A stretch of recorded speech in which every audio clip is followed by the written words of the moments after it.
Hare Krishna. Welcome to infinite inspiration show number 3।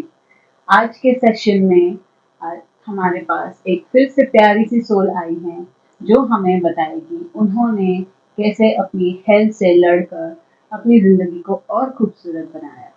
बात सिर्फ इतनी होती है कि हमें कोई भी चीज़ एक्सेप्ट करनी होती है, चाहे वो बीमारी हो, चाहे वो सिचुएशंस हो, चाहे रिलेशनशिप्स हो, चाहे फेलियर्स हो। अगर हम हार मान लेते हैं तो हम सच में हारते हैं। अगर हम हार न मान के उससे लड़ने के लिए अपने आप को तैयार कर दें तो हम हर जर्नी को ज़रूर पार कर सकते हैं। अब आपको हम हमारे गेस्ट से मिलाएंगे जो अपने बारे में अपना इंट्रोडक्शन देंगे और हमसे अपनी लाइफ की बातें शेयर करके हमें बहुत इंस्पायर करेंगे। हाँ जी, नमस्ते, हरे कृष्णा। नमस्ते। आप कौन हैं? मैं संगीता सुनील चौरडिया गिलियाद से हूँ। अभी 4 साल से नासिक आए हैं हम लोग। ओके, आपको कैसा लगता है नासिक? नासिक बढ़िया, एकदम मस्त क्लाइमेट है, कूल है, एकदम बढ़िया। और आज आप हमसे आपके हेल्थ की जर्नी के बारे में शेयर करना चाहेंगे, तो आप ज़रा उसके बारे में बताइए। 2019 में 19 सितंबर को मेरा मतलब जैसे मुझे हल्का सा ऐसे ही मैं चेक कर रही थी, स्व परीक्षण बोलते हैं उसको, तो मुझे एक ऐसी गुठली जैसा छोटा सा गांठ मेरे ब्रेस्ट में मुझे लगा। लगते ही मैंने मेरे हस्बैंड को बताया कि मुझे ऐसा महसूस हो रहा है। रात में 12 बजे मैंने इनको ये चीज बताई और मॉर्निंग 8 बजे हम लोग गुड़िया के लिए निकल चुके थे। उस दिन पूरा टाइम हमारा सारे चेकअप्स में गया, mammography, sonography, pap smear test, blood urine test, सारे टेस्ट वेस्ट किए पूरा दिन उसी में गया पूरा। और से शाम तक तो इनको पता चल गया था कि मेरे रिपोर्ट्स कैंसर पॉजिटिव आए हैं। मुझे नहीं मालूम था कुछ भी, मैं अपनी बिंदास थी, आराम से बिल्कुल बढ़िया।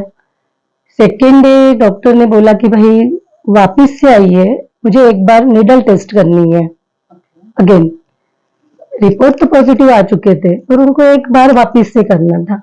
लेकिन आपको जानकारी नहीं? मुझे कुछ भी नहीं मालूम था इसके बारे में कि मेरे पॉजिटिव आए हैं, ये मुझे नहीं मालूम था। बस वही सब चेकअप कराए हैं, ओके। और उधर मतलब समय भी नहीं था कि वो सोचूं मैं कुछ ये चीजें चल रही है मेरे साथ, क्योंकि पूरा दिन हम लोग ये हॉस्पिटल से वो हॉस्पिटल, वो हॉस्पिटल से वो हॉस्पिटल, खाली चेकअप में ही गया पूरा दिन। आके आराम से बढ़िया से रुकी हूँ। सेकेंड डे वापस से हम लोगों को 10 बजे जाना था। 10 बजे हॉस्पिटल में गए, डॉक्टर साहब ने नीडल टेस्ट प्लस मेमोग्राफी फिर से की मेरी वापस। फिर भी मुझे कोई मतलब मेरा दिमाग उस साइड गया ही नहीं कि कुछ पॉजिटिव रिजल्ट आ सकता है।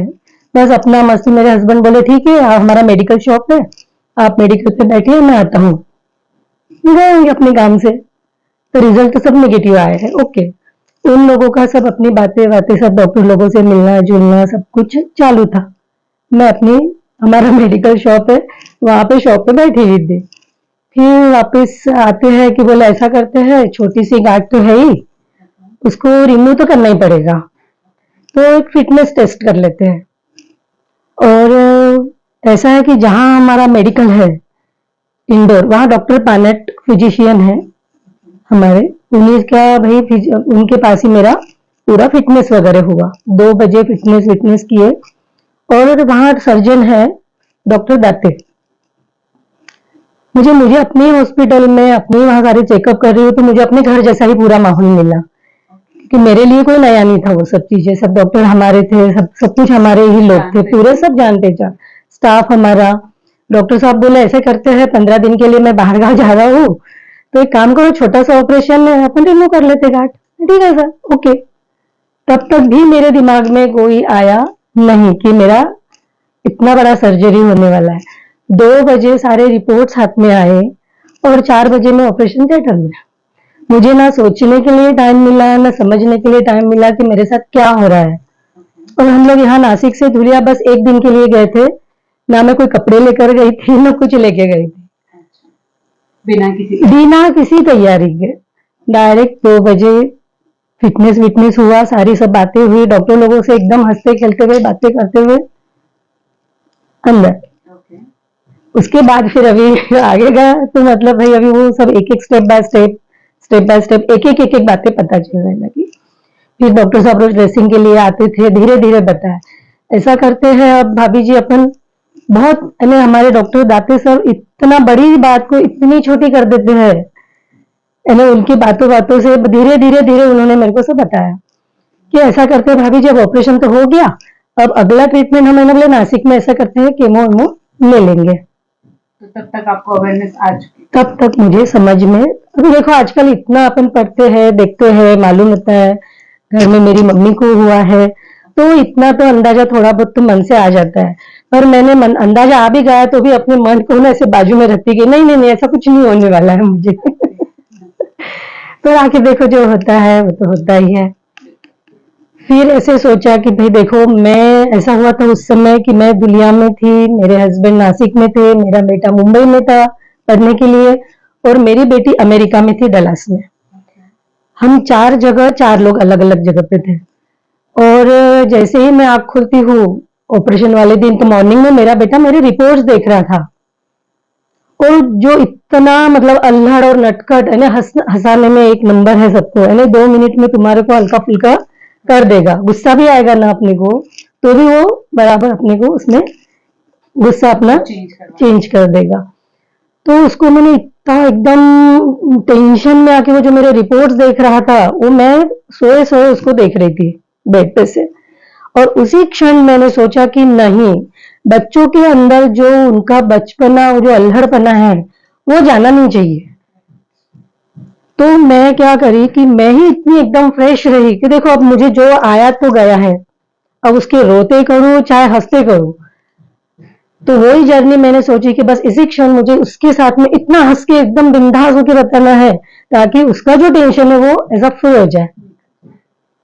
और फिर ये वो थॉट प्रोसेस मेरे को उसको देख के आया और उस समय से मैंने जो भी मुझे मिलने आता था मैंने किसी को मैंने ऐसे बताया ही नहीं कि मुझे कुछ हुआ है, एकदम उनका हंस के वेलकम, ताकि उनका मैं हंस के वेलकम करूंगी ना तो उनके चेहरे पे जो मेरे लिए चिंता दिखती थी वो चिंता थोड़ी कम हो जाती थी, भी चेंज हो जाती है। क्योंकि क्या होता है अभी ये अभी एक इंसान ऑलरेडी किसी सिचुएशन में है, फॉर एग्जांपल अभी जैसे आपका, अगर हम भी जो मिलने वाला है वो भी और मतलब तो नहीं करने वाला इंसान भी डर जाएगा। और अगर आपने उसको पॉजिटिवली ले लिया तो अगले को लगेगा इट्स ओके वो ठीक है, तो उनका भी वाइब्रेशंस चेंज हो जाएगा। अरे वही होता है ना कि जैसे अपन दुखी रहते हैं ना तो सामने वाला अपने को देखे ना और ऐसे एकदम ऐसी टेंशन वाली इसमें आ जाते हैं, तो वो उनको देख के और फिर से अपने को टेंशन आता है। तो इसके लिए भाई चलो हंसते खेलते अब जो है वो है, हंसते खेलते पार करना है। हम मेन बोले तो हमारे जो मतलब डॉक्टर दाते हैं उनके पास मेरा ऑपरेशन हुआ कि जिनके ऊपर मेरा 100% ट्रस्ट था।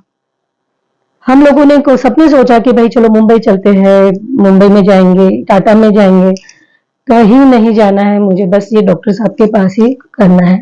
और हमारे जो हॉस्पिटल में पनट हॉस्पिटल में जो मेरा हुआ कि मुझे ऐसा लग रहा था मैं अपने घर पर ही हूँ, क्योंकि हम लोग यहाँ शिफ्ट हो चुके थे नासिक, हमारा वहां का घर नहीं था, 8 दिन हो चुके थे और यहाँ से हम फिर से वापस दिल्ली आ गए थे, तो घर तो था नहीं हमारा वहां पे। और सब लोगों ने, ईच एंड एवरी पर्सन ने, यानी हमारे हॉस्पिटल के डॉक्टर्स लोगों ने, स्टाफ ने, आसपास के हमारे जान पहचान वालों ने इतना केयर किया है कि हमें महसूस ही नहीं हुआ कि हमारा घर नहीं है। ये बहुत जरूरी है कि आप बहुत ज्यादा सब जो है अगर वो पॉजिटिव होता है तो वो रियलाइज नहीं होता है कि हाँ ऐसा लगता है कि जैसे सर्दी बुखार है ये भी नहीं, बस बस। फिर उसके बाद आप अपने घर आए या वहां पे और ट्रीटमेंट? वहां तो मैं 10 दिन तक रही, वहां हॉस्पिटल में ही रही मैं 10 दिन तक, क्योंकि घर तो हमारा उस समय था नहीं। तो डॉक्टर साहब ने पहले ही बोल दिया था कि हमको पता है सुनील भाऊ आपका घर यहाँ से आप शिफ्ट कर चुके हैं, आपको यही रुकना है 10 दिन, कहीं नहीं जाना है। हम 10-12 दिन जब तक वो मतलब स्टिचेस नहीं निकलते तब तक हम लोगों को वहीं रुकना था। उसके बाद फिर वो मतलब 5-6 दिन और रुक के हम लोग 15 दिन के बाद में यहाँ नासिक आए। नासिक आने के बाद में फिर 1 महीने के बाद जब तक वो पूरा अपना सूखता नहीं है, स्टिचेस वगैरह नहीं सूखते, तब तक अपना अगला ट्रीटमेंट नहीं शुरू कर सकते। ये करीब 1 महीने के बाद में हमको वहीं से सजेस्ट किए थे कि आप डॉक्टर चंद्रशेखर पेठे के पास जाइए। और रियली मतलब मैं बोलती हूँ ना कि जब जब भी मतलब मुझे जैसे बोलते हैं ना कि भाई जैसे डर लगता था कि अब आगे क्या, क्योंकि ना अपन ने सिर्फ सुना होता है केमो, हाँ अरे बाप रे, तो ऐसे हो, जब तक अपने साथ कुछ नहीं होता ना तब तक अपने को मालूम नहीं होता है कि क्या क्या होने वाला है पूरा। और जितना डराते हैं ना उतना कुछ भी नहीं होता है अपने साथ में।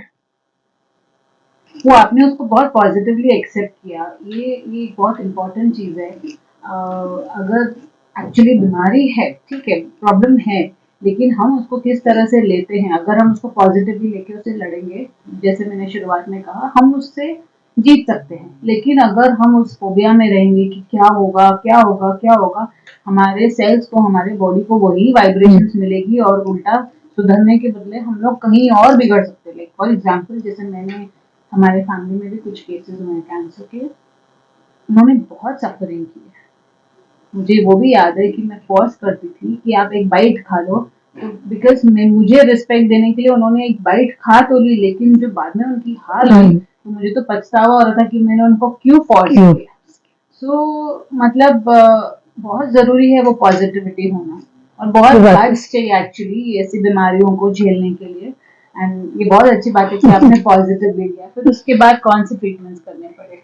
उसके बाद फिर हम लोग यहाँ नासिक में डॉक्टर चंद्रशेखर पे थे, मॉक हॉस्पिटल, वहां उनके पास चेकअप के लिए गए।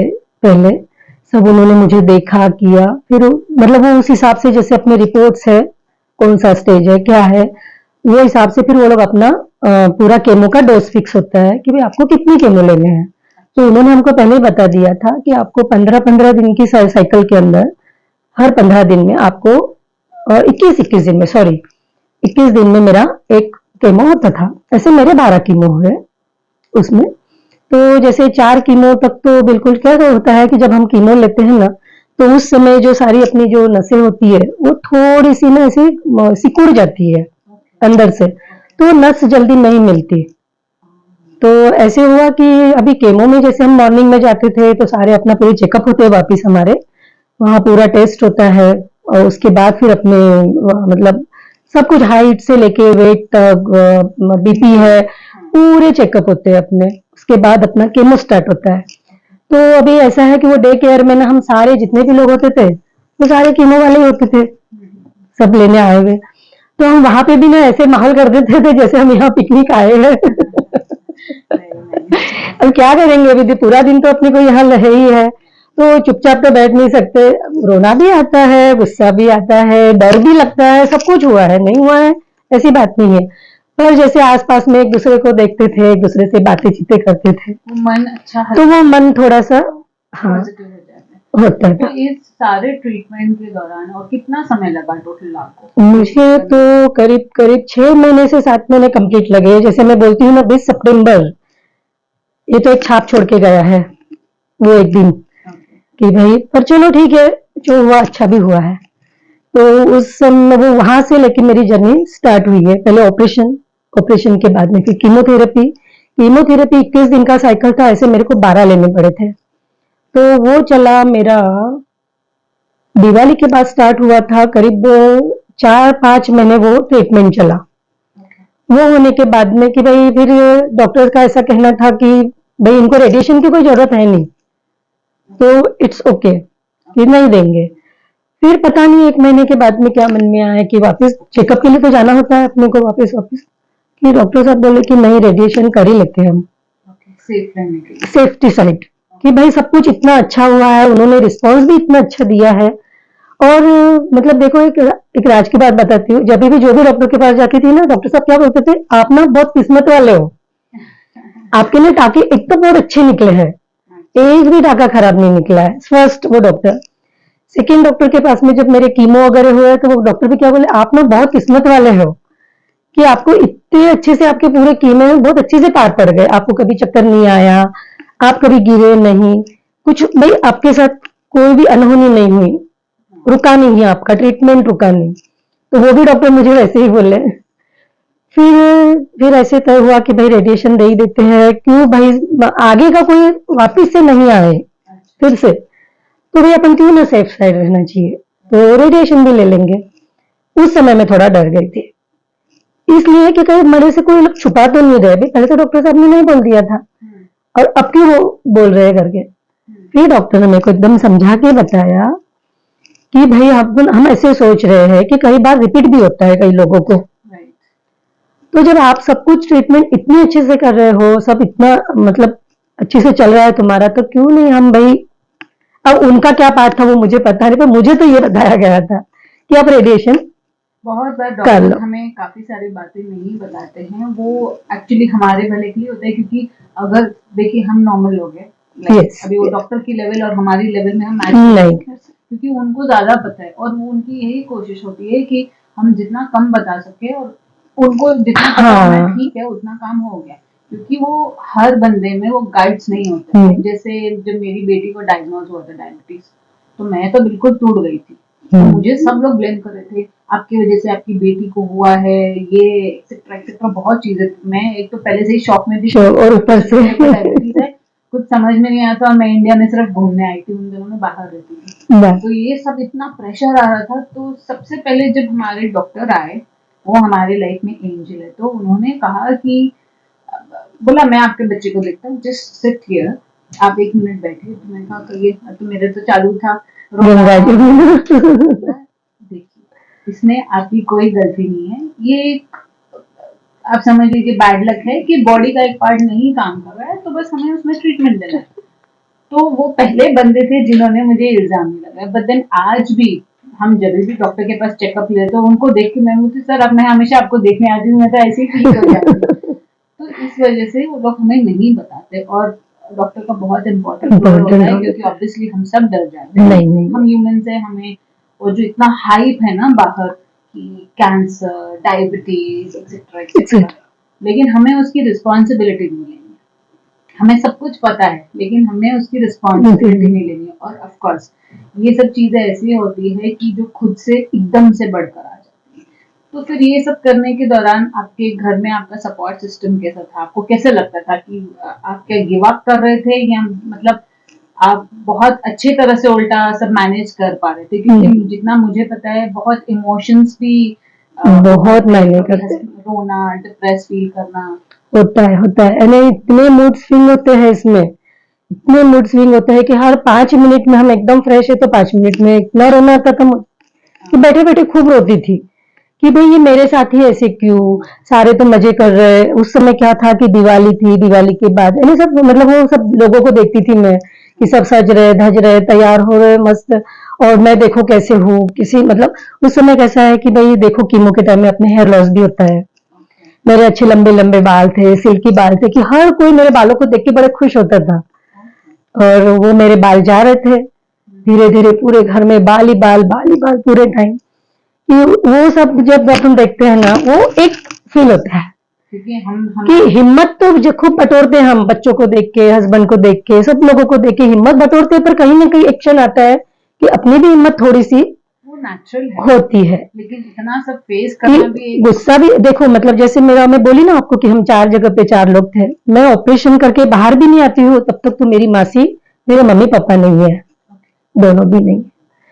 तो ऐसा है कि जैसे ही मैं ऑपरेशन थिएटर से बाहर भी नहीं आती हूँ तब तक तो मेरी मासी आ गई मेरे सर पे उसका। तो हमारे मराठी में कहावत है माय मरो मावशी जगो, तो मैं ना बस सही में मतलब मानूंगी कि उसकी वजह से मुझे जो एक हिम्मत आई है कि मेरा पूरा पूरा ट्रीटमेंट तक वो मेरे पास थी, पूरा दिन वो मतलब तब जब धर्म ध्यान मेरे को वो पानी वानी पिलाना करना धर्म का, हम लोग वो सब पूरा दिन वो धर्म का करती थी सबका, मेरे को बिल्कुल स्ट्रेस नहीं था कि आज घर की जब मेन मेंबर मैं ही हूँ, मेरे घर में दूसरा कोई करने वाला नहीं है, तो सबसे पहले तो अपन ने यहीं पे आधा टेंशन वही हो जाता है कि अब कैसे होगा। पर ना मुझे सब भगवान जी ने सब अपने आप सीधा सीधा सीधा सीधा रास्ता करते गए। ऑपरेशन थिएटर से बाहर नहीं आती तब तक मेरी मासी आ गई थी, पूरा उसने मेरा देखभाल किया, तो जब तक मेरा पूरा ट्रीटमेंट खत्म नहीं होता था हुआ तब तक वो मुझे छोड़कर नहीं गई। यू आर लकी कि आपको फैमिली का बहुत सपोर्ट, मेरी पूरी फैमिली का सपोर्ट था मुझे, मेरे साथ में मेरे सामने में जितने भी लोग आए उन सब ने मुझे बहुत सपोर्ट किया, और आज उन्हीं के सपोर्ट की वजह से आज मैं एकदम फिट एंड फाइन हूँ।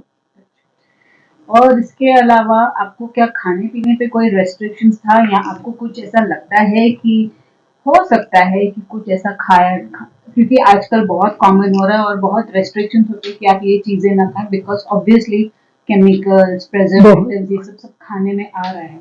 तो मैं खुद भी स्ट्रिक्टली बहुत अगेंस्ट हूँ इन सब चीजों के, कि वो पैकेट खोला, बच्चे को चिप्स दे दिया।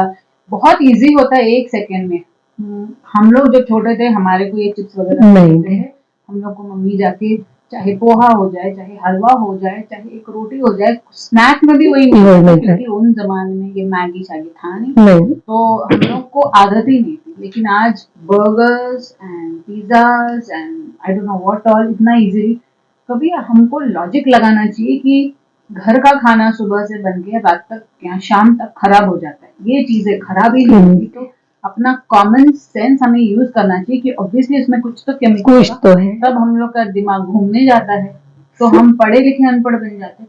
क्या आपको लगता है कि इस चीज पे भी हाईलाइट होना चाहिए कि आपके फूड हैबिट्स, आपके थॉट्स, आपका लाइफस्टाइल, इन चीजों पे भी बिल्कुल बिल्कुल बिल्कुल, खाने पीने का तो मतलब बहुत मायने रखता है। खाना पीना, स्ट्रेस, अपनी नींद, ये सब कुछ बिल्कुल प्रॉपर होना चाहिए।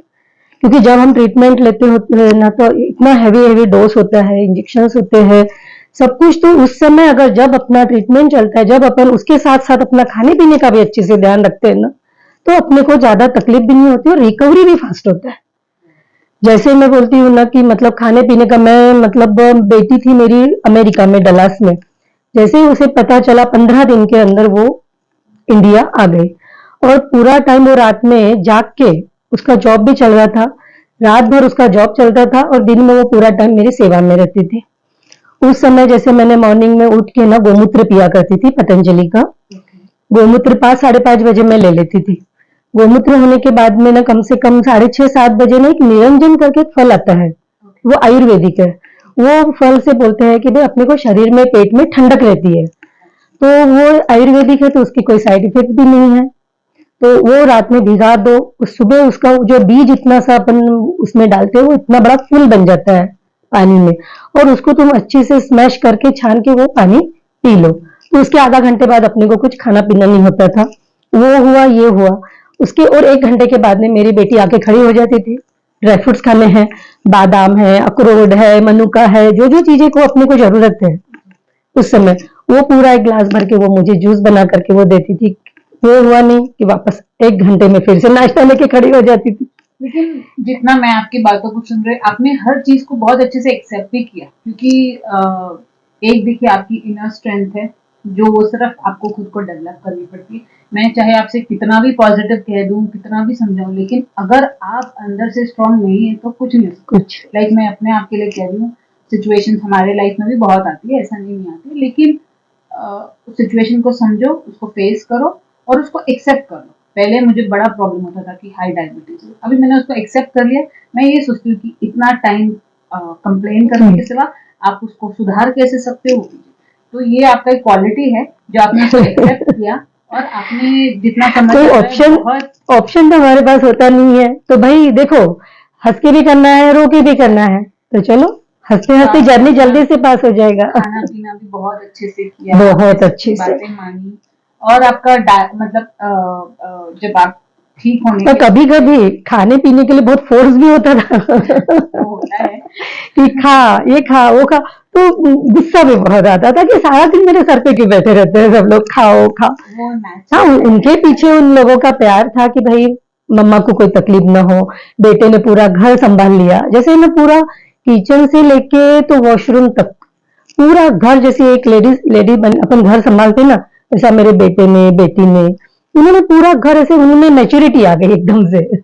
ये होता है, कभी कभी हालात हमको जल्दी बड़ा कर देते, बड़े तो थे ही और बड़े हो गए। बहुत बड़े हो जाते हैं। मैं मेरे घर की सबसे बिगड़ी हुई थी, लेकिन लाइफ की सिचुएशंस ने मुझे बहुत जल्दी से सिखा दिया कि बहुत मस्ती होगी। मैं तो इतना डरपोक थी कि दवाखाने में भी कोई किसी को मुझे देखने को जाना होता था ना, तो मैं जल्दी जाती नहीं थी। वो घर आ जाएंगे ना, तब मैं उनको देखने जाऊंगी। मुझे हॉस्पिटल से ही बहुत डर लगता था, किसी को मैं हॉस्पिटल में देखने जल्दी जाती नहीं थी। वो जब घर आ जाएंगे तब उनको मिलने जाऊंगी। और देखो, मुझे ही 15 दिन, यानी करीब 6-7 महीने तो हॉस्पिटलों के चक्कर मारने पड़े। ये सेम मेरे साथ भी है। एक्चुअली हम जिन चीजों से डरते हैं हम उनको ज्यादा अट्रैक्ट करते हैं। मैंने पूरी बचपन में जब फीवर वगैरह मैं बहुत वीक होती थी बचपन में, तो पहले तो डॉक्टर एसएसपी लेके खड़े होते थे, मैं इंजेक्शन नहीं लूंगी, आप इतनी बड़ी दवा नहीं दोगे, मैं रो दूंगी। तो बहुत सारे टॉनिक्स वगैरह पर मैं बहुत पतली थी, तो डॉक्टर बोलते थे इंजेक्शन में नहीं। तो बाद में तो ऐसा वक्त आया कि मैं खुद ही अपने आप को इंसुलिन लगाती थी, तो तब से लेके तो मुझे अभी तो किसी भी चीज से डर नहीं लगता। फिर जब से और मेरी बेटी को इंसुलिन लगानी थी, तो आई डोंट थिंक सो अभी ऐसा कुछ है कि जिससे डर लगे। और हमें एक्चुअली डरना भी नहीं चाहिए कोई भी सिचुएशन से। होता है, इंसान है, डर लगेगा, लेकिन उस डर की वजह से ही हम वो बीज पैदा करते हैं और उसको रोज उस डर का पानी देते हैं, फिर एक दिन वो डर बीज का फूल बन जाता है और हम लोग को शायद इनडायरेक्टली हम लोग उसको मैनिफेस्ट कर देते हैं, राइट। तो इसके अलावा अब आपको कैसे लगता है कि मेरा एक पर्सनल बिलीफ है कि लाइफ में आपको जो भी आता है, चाहे वो शरीर की तकलीफ हो या रिलेशनशिप की या फाइनेंस की या कुछ भी, ये सबकी लाइफ में है, मुझे नहीं लगता कोई बचा हुआ इससे। तो आई फील ये हमको स्ट्रांग बनाते हैं। आपके हिसाब से क्या? बहुत स्ट्रांग बनाते हैं। ये जो एपिसोड्स अपने लाइफ में इसीलिए आते हैं कि भाई हम जो मतलब आज तक जो जिंदगी जी रहे होते हैं ना, तो कहीं ना कहीं एक पड़ाव ना ऐसा आता है कि पूरा का पूरा यूटर्न अपनी लाइफ में आता है कि जी मतलब मैं इतना डरती थी कि सारे लोग सोचते कि भाई अब इनका कैसे होगा, ये तो इतने डरपोक है। मैं आज भी ट्रेवलिंग करने के लिए, ट्रेवलिंग फोबिया मेरे को, कि मैं अकेले कहीं नहीं जाती हूँ ट्रेवलिंग के लिए, आज भी डरती हूँ। अभी जाना शुरू किया है थोड़ा थोड़ा पर डर बहुत था मेरे अंदर। सब लोगों को मेरी यही चिंता थी कि भाई अब इनका कैसे होगा। और बोलते हैं ना कि उन लोगों ने मेरे को जो पॉजिटिव एनर्जी भेजी कि भाई ये बहुत डरपोक है, भगवान जी इनको ना जल्दी से अच्छा कर देना उनके सारों की प्रेयर्स काम आ गई। हाँ, अब जब केमो के लिए जाना था कि भाई क्या होने वाला है, तो मुझे पता नहीं था कि भाई केमो में क्या होता है। कुछ नहीं, केमो में तो जैसे है कि भाई एक डर मन में था, सलाइन के थ्रू अपने को सारे इंजेक्शन वो देते हैं।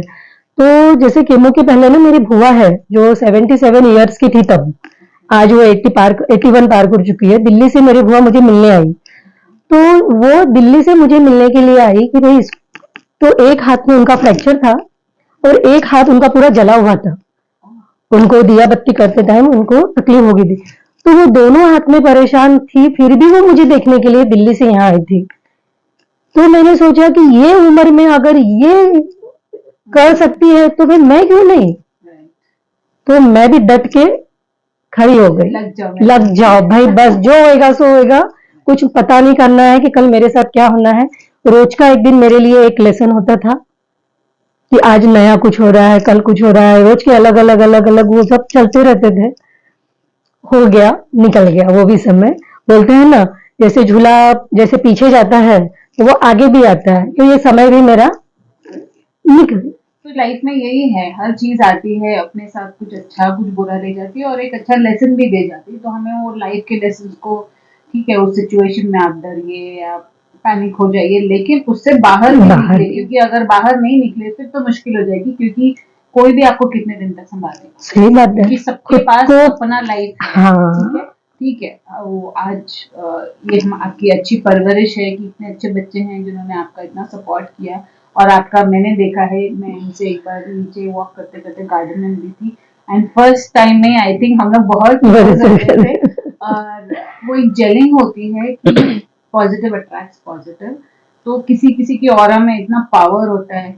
और जब मुझे तो कुछ पता नहीं था इनके बारे में, बाद में पता चला कि मैं घर पर आके सोचने लगी इतना सब होने के बाद कोई कैसे हंस सकता है, जैसे एकदम कूल डूड होके चलते थे। So this is an inspiration, जैसे कि ये प्रोग्राम हमने बनाया है कि ये इंस्पायर करने के लिए है। तो जो हम लाइफ में इतना डर के चलते हैं, हर चीज को बड़ा बड़ा करके प्रेजेंट करते हैं, ऐसा कुछ भी नहीं है। सबके पास अपने सेट ऑफ इश्यूज हैं। अगर हम मान लो ना कि भाई कभी कभी अपने को छोटी छोटी बातें भी बहुत तकलीफ देती है, पर जब हम कहीं चीज को मान लेते हैं ना कि अरे कुछ नहीं। पहले तो इतना ट्रीटमेंट नहीं था जिस समय मेरी मम्मी को, मतलब आज के 20-22 साल पहले की बात है, 25 साल समझ लो, जाके उनको 22 साल हो गए, तो तब इतना ट्रीटमेंट मतलब था नहीं। अब तो इतनी एडवांस टेक्नोलॉजी आ गई है, तो डरने का तो बिल्कुल जरूरत नहीं है। पूरा बस खाली अपने डॉक्टर साहब जो भी बता रहे हैं तुमको वो सारा बराबर से तुम फॉलो करो, बराबर से उनकी ट्रीटमेंट कंप्लीट करो अपने मन से, किसी के बोलने से ना कुछ शुरू करो ना बंद करो। तो अभी आपका खाने पीने का कैसा है? आप कुछ एक पर्टिकुलर डाइट फॉलो करते हैं या सब कुछ खा लेते हैं? टेक तब इट इजी वाला सिस्टम है?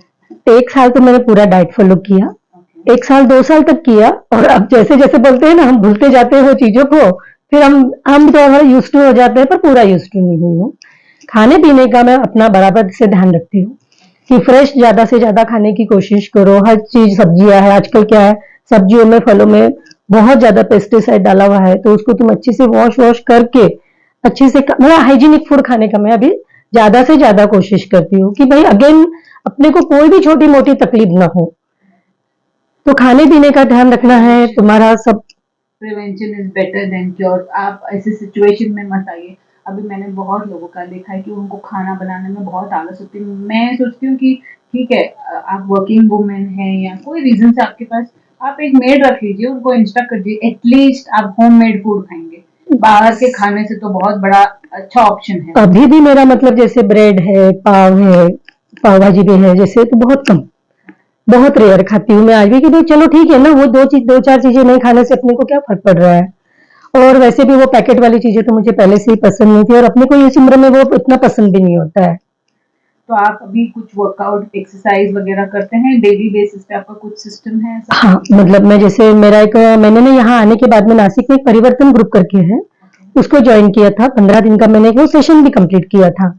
तो उसका जैसे उनके जो मेडिटेशन वाले छोटे-छोटे ऑडियोज़ है, वो जैसे मैं सुनती हूँ। शिवानी दीदी को बहुत फॉलो करती हूँ, ब्रह्मा कुमारीज़ वाले। और जैसा है कि भाई मैं एक्सरसाइज वगैरह करती हूँ, पर मेरे बच्चे मेरी एक्सरसाइज को बड़े हंसते हैं कि मम्मी ये एक्सरसाइज नहीं होती, ये वार्म अप होता है।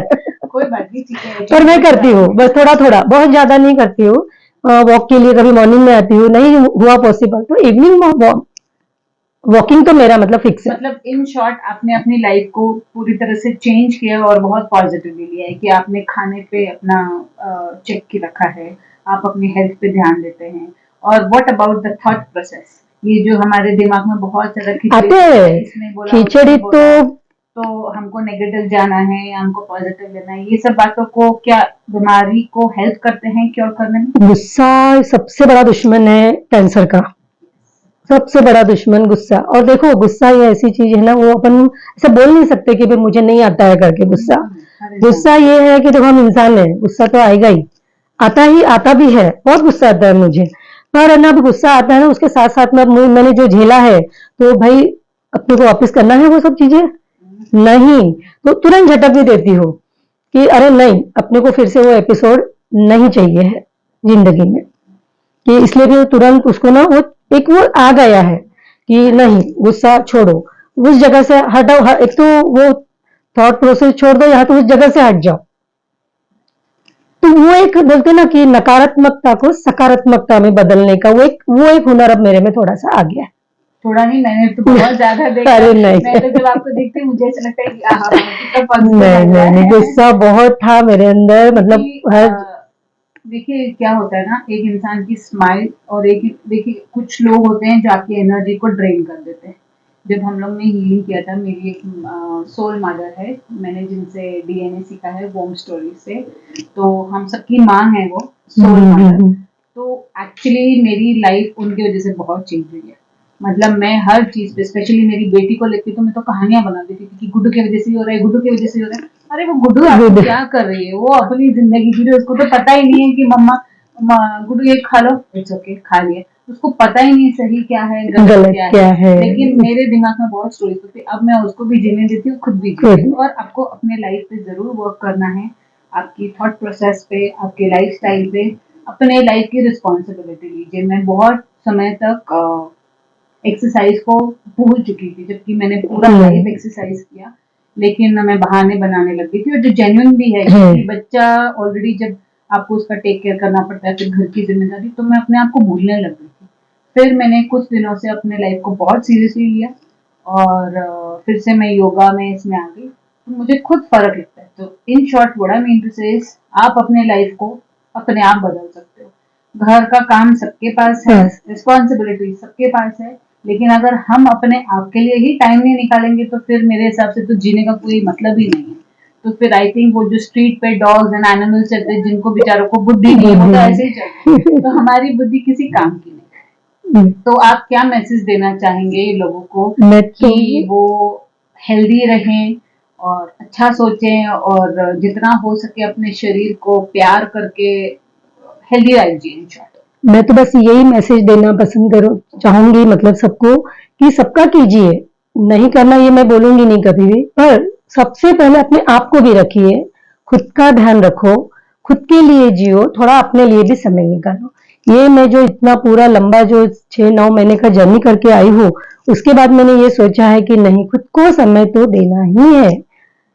जब हम खुद को खुश रखेंगे तब हम सब लोगों को खुश रखेंगे।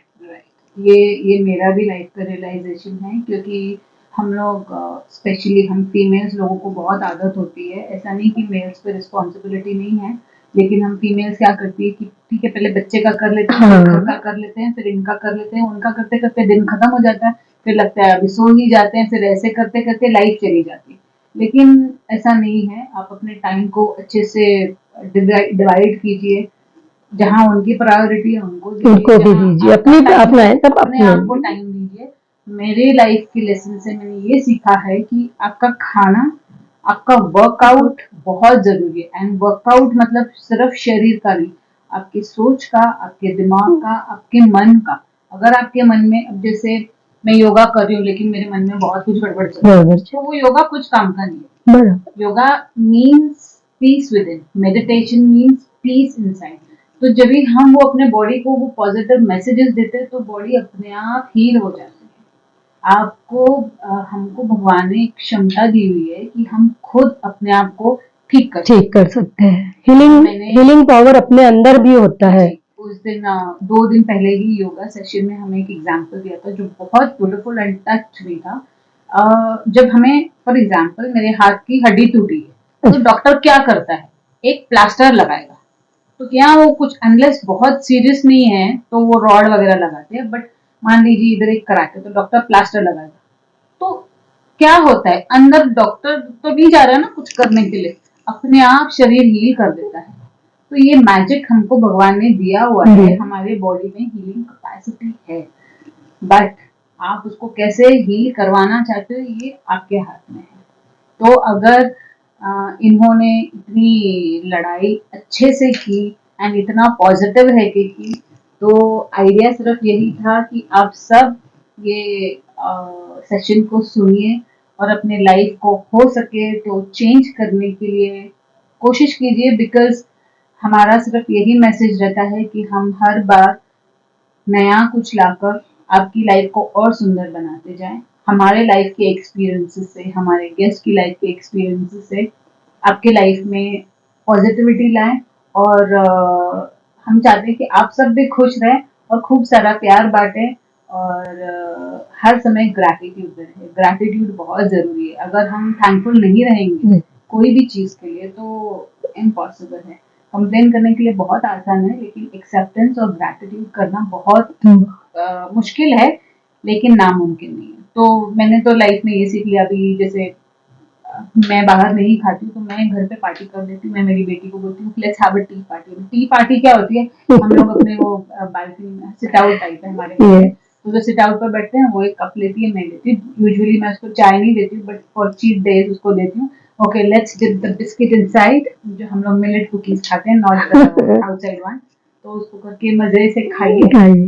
तो आइडिया ये है कि आपने उसको सेलिब्रेट किया, ये एक बहाने होते हैं। मेरे डैड ने हम लोग को ये छोटी छोटी हैबिट सिखाई थी।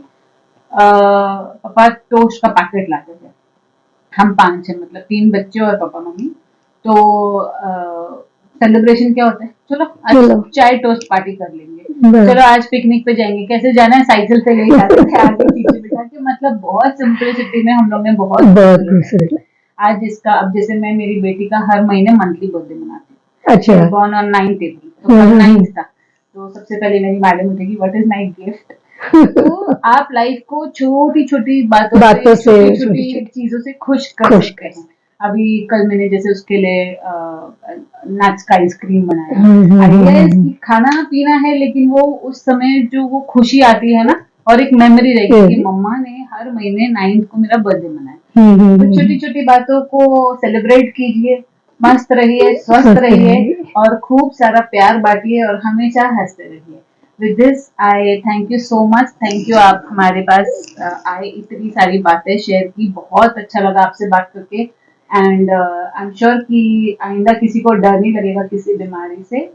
और शो देखिए, अगर पसंद आए तो सबके साथ शेयर कीजिए, लाइक कीजिए, सब्सक्राइब कीजिए। इसी तरह हम अगले हफ्ते भी आएंगे एक नए गेस्ट के साथ। So stay tune. Thank you very much, thank you, Hare thank you, Hare Krishna.